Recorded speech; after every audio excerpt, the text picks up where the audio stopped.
LoreWarrior Online. Double feature, the Fire Falcon. Overview. The Fire Falcon is a clan omnimech, seen sporadically among the Jade Falcons.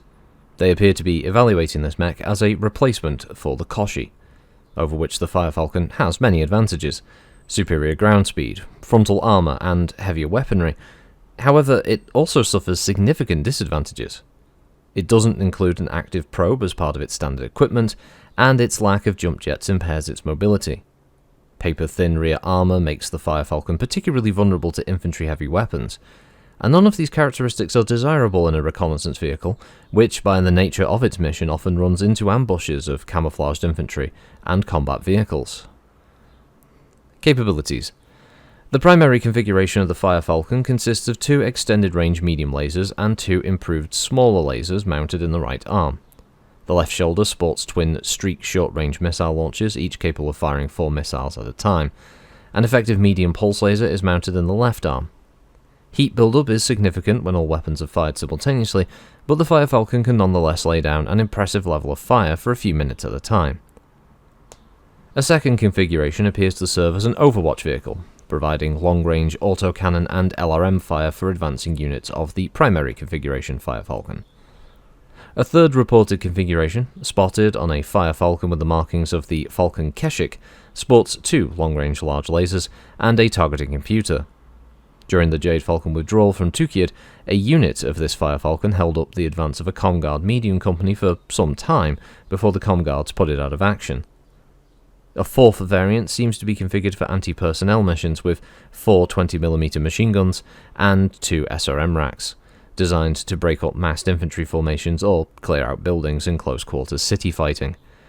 The final configuration is reportedly used in conjunction with heavy missile or Arrow 4 equipped units. With its tag and narc beacons, this Fire Falcon works perfectly as a spotter, directing fire from hidden units. As much tactical sense as this configuration makes, however, it's an anathema to the traditional Jade Falcon perspective of honourable combat in one-on-one duels. Therefore, this configuration will probably never appear in frontline units. Deployment. The Fire Falcon is being deployed with more frequency along the Jade Falcon border with the Lyran Alliance, always accompanying Black Lanner omnimechs.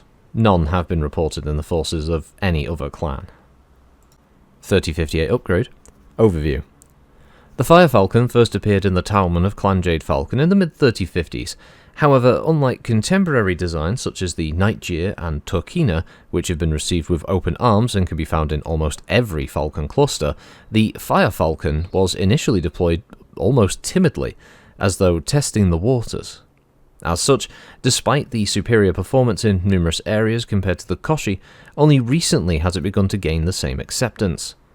While the vast majority of Fire Falcons are still produced on Ironhold, the mech was used as a testbed with the Olivetti weapons plant on Sudeten. After a 2-year upgrade to facilitate the manufacture of the more sophisticated Omnimech, a short run of Fire Falcons was produced. The second Falcon Jaegers received a star of these Fire Falcons for intensive field tests to assure their quality. They passed with flying colours, and within a year the more potent Black Lanner and Turkina Omnimechs began walking off the Sudeten assembly line as well. Capabilities. While the Fire Falcon is swift compared to the Koshi, there are numerous other designs of similar weight classes that can claim the same speed profile, but what sets the Fire Falcon apart from other mechs is that almost 40% of the tonnage is dedicated to pod space. This allows it a potent mixture of loadouts for such a light mech, from devastatingly effective rapidly deployed fire support B configuration of twin ER large lasers slaved to a targeting computer to the brutally close Infighter E model mounting an ATM-12. Deployment. The Fire Falcon is slowly replacing the Koshi in all frontline galaxies, almost always deployed with the Black Lanner, while Koshis are cycled to second-line units. Strangely enough, while the Fire Falcon initially remained exclusively fielded by the Jade Falcons, the early 3060s saw an explosion of deployment of this design by numerous other clans, most notably Fire Mandrel. Notable mech warriors. Star Captain Avara Rorschach. A young and inexperienced mech warrior, Avara clashed against the Dragoons led by Colonel Shelley Brubaker at Port St. William Spaceport in Coventry in 3058. There she became an almost instant rise star when she briefly locked horns with Colonel Brubaker. Though outweighed by more than 50 tons, Avara almost brought Colonel Brubaker's mech down, ultimately resulting in the Dragoons violating the terms of their bachal by calling in reinforcements. She went on to further distinguish herself on Kornitz during the Falcon incursion, where she used the superior speed of her Fire Falcon to help rapidly deploy elementals in its trap that ultimately decimated Barber's Marauder 2s. For her battlefield prowess, she was sponsored and won the Rorschach blood name, and is poised to be the next commander of the 12 Falcon regulars. So, the Fire Falcon, mass 25 tons, chassis JF3 light endo steel, power plant is a JF200XL, cruise speed of 86 kph, max speed 130 kph with no jump jets. Its armour is compound JF ferrofibrous, and its armament is 10 tons of pod space available, manufactured by Ironhold Alpha Complex and Olivetti Weapons, primary factory on Ironhold and Sudeten respectively. Its communication system is JF integrated, and its targeting and tracking is Series JF8 kit. This translates into a primary model, at least, having a walk of 8 and a run of 12. It has 20 heat dissipation via 10 double heatsinks, with armour of 9 on the head, 11 on the CT with 3 on the rear, 9 on the right and left torso with 2 on the rear, 6 on the arms, and 10 on the legs. Its primary configuration is 2 ER medium lasers in the right arm and 2 ER small lasers in the right arm, backed by a pulse in the left arm and 2 streak 4s in the left torso, with 25 shots split between the two. Configuration A mounts an Ultra AC-2 in the right arm with 45 rounds of ammo in the right torso, an ER small laser in the left arm, and an LRM-10 in the left torso with 12 rounds of fire. Alternate configuration B is twin ER large lasers, one in each arm, and a targeting computer. Simple and straightforward. Alternate configuration C, quad machine guns in the right arm with 100 rounds, medium pulse laser in the left arm, small pulse laser in the left arm, and ER small in the left arm. Has a pair of SRM-6s in the left torso, and 15 rounds of fire in the left torso as well, and an active probe located in the head. Delta configuration is a NARC missile beacon in the right arm with 12 shots, 2 SRM-4s in the left torso, with 50 shots split between them, and an ER medium laser in the left arm and tag in the head.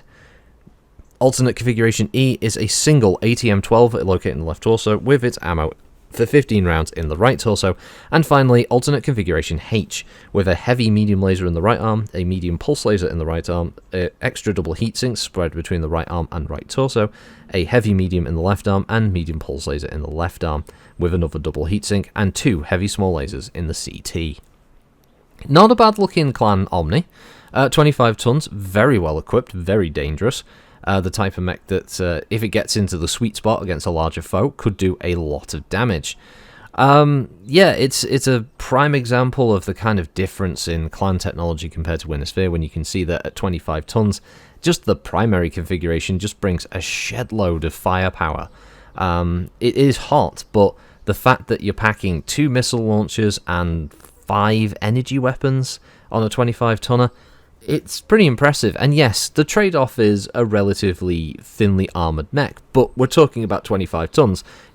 It's not like it's a heavily armoured light. You don't really come across many 25 tonners that are armoured enough that they can take several hits and keep on going. I mean, a good example is the Commando. Well armed for its weight class, but it's not exactly, you know, bristling with armour plating, is it?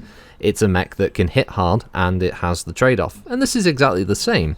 The Fire Falcon is definitely a nasty little light mech that has a lot of potential. 12 hexes movement in a straight line on a run is very, very good. 8 just walking is pretty impressive. The only thing, obviously, it lacks is a little bit of maneuverability from the jump jets, but honestly, with the amount of configuration options available to it, it doesn't need it. I mean, the ATM-12 version on its own is just a nightmare to come up against, with 15 rounds of that thing lobbing missiles at you at any and all ranges. And even the B configuration with the twin ER larges are pretty impressive. It's crazy children screaming outside. But yeah, it's a decent mech. Yeah, the Fire Falcon. And you know, for all you clan fans out there, I do get to the clans. They're just usually the way the TROs are laid out. The clans are always after everything else, and there's usually not as many of them. So you know, it's not like I'm ignoring them. It's just they're usually a lot further down on the list. So. Thanks for listening as always, everybody. Have a good day, weekend, week, whatever. Thanks for listening as always. And I'll catch you next time. Have a good one. Bye-bye.